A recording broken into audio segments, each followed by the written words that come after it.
Hello, Sagittarius, Sun, Moon, Rising, and Venus signs. Kamusta kayo? Sana po ay nasa mabuti kayong kalagayan. Welcome back po sa Star Tarot. At kung bago kayo rito, welcome din po kayo. Please subscribe, like, share my videos, and leave me a comment po kung naka-resonate kayo. Thank you. So, first message po ninyo is for general life, and we have Queen of Wands. At meron tayong Six of Pentacles. So, si Queen of Wands, ano ito go-getter attitude ito. No? Focused, determined, 'di ba? Kung ano yung nilagay niya sa isip niya na gusto niyang ma-achieve, gusto niyang gawin, she's going to do anything and everything in her power para mangyari ito, para magawa niya ito, no? Yung ganon. Kaya ano to, napakagandang motivation, kumbaga, ito para sa'yo. Kasi yung ano ninyo, yung kung ano yung ini-envision ninyo is going to push you talaga, no? Excuse me, na maano ninyo, na makuha ninyo ito. Hindi kayo titigil, no? Hanggat hindi ninyo yan nakukuha, and you're going to use also your creativity. You're definitely going to put your talents, skills, and gifts into it, no? Gagamitin ninyo ito para marating ninyo kung ano man yung ini-envision ninyo for yourself. Kaya congrats.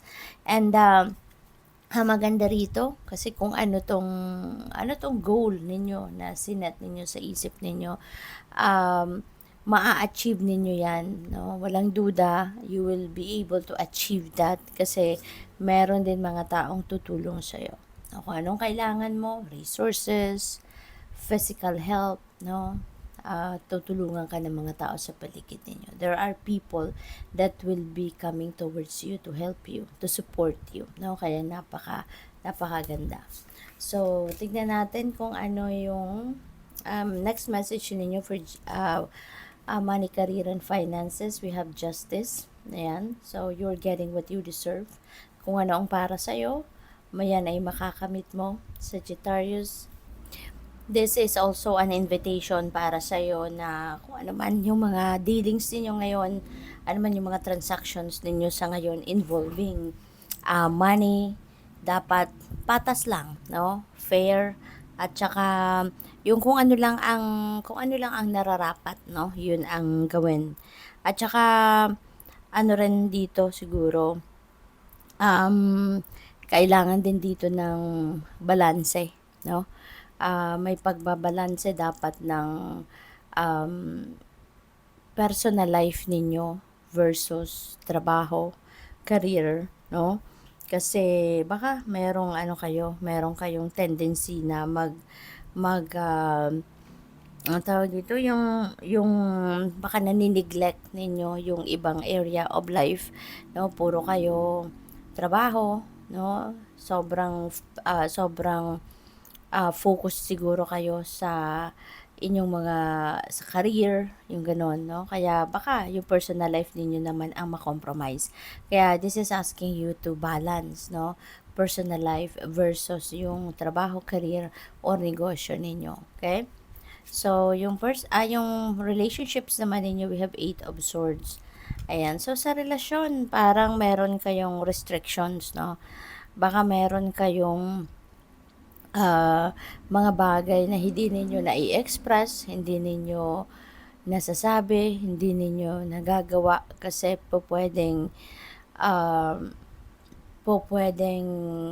kinokontrol kayo, no? Or kinokontrol ito ng person ninyo. Pwedeng mayroong ini-impose na mga bawal, no? Pagbabawal sa inyo yung inyong person. Kaya parang hindi rin kayo malayang gumalaw, hindi kayo malayang dumiskarte, no? Pagdating sa inyong relationship, no? Maaring ganun ang ganap dyan. So, kuha tayo ng clarifiers, and before that, maraming salamat muna, no, for being here. Thank you for supporting my channel. Thank you for subscribing, and if you haven't subscribed yet, subscribe na po kayo. Thank you. And also, makikita ninyo below the video po yung join button, just in case interesado kayong mag-join sa channel memberships. yun po, mache-check ninyo doon yung mga perks na pwede ninyong makuha.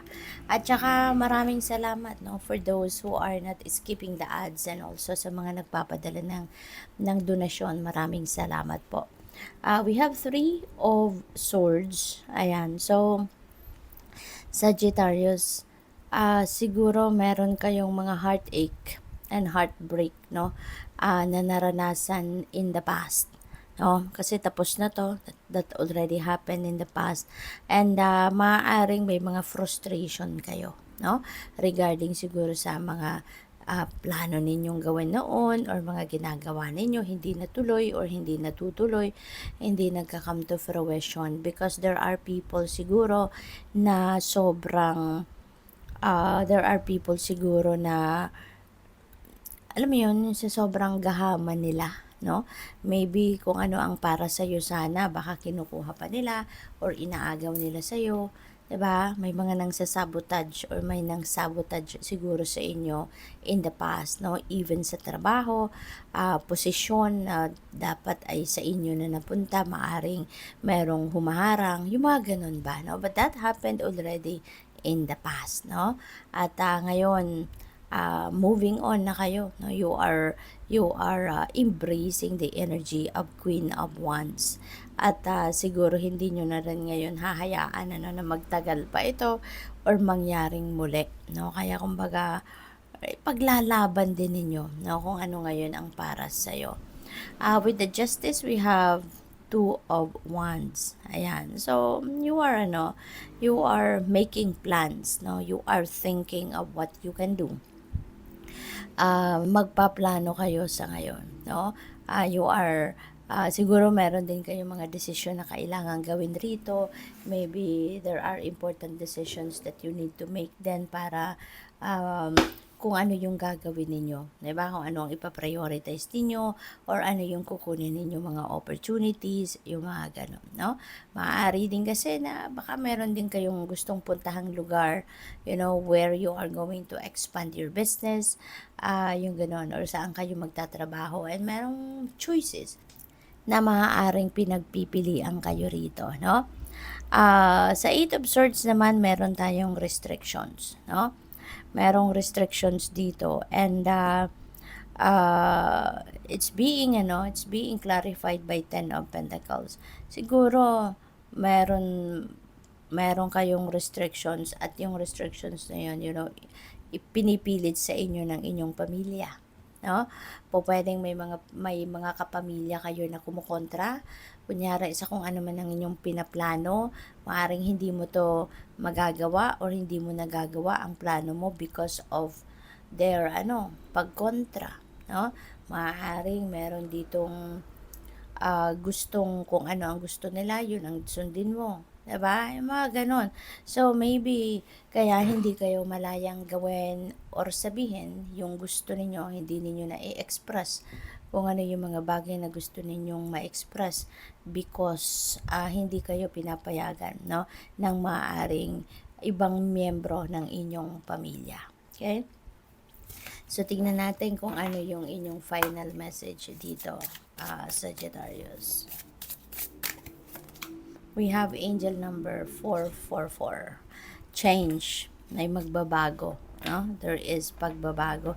And may rebellion. Baka yung restriction to will lead to rebellion, ano? Baka kayo ay kukontra din. Baka makikipag-away na kayo sa kanila.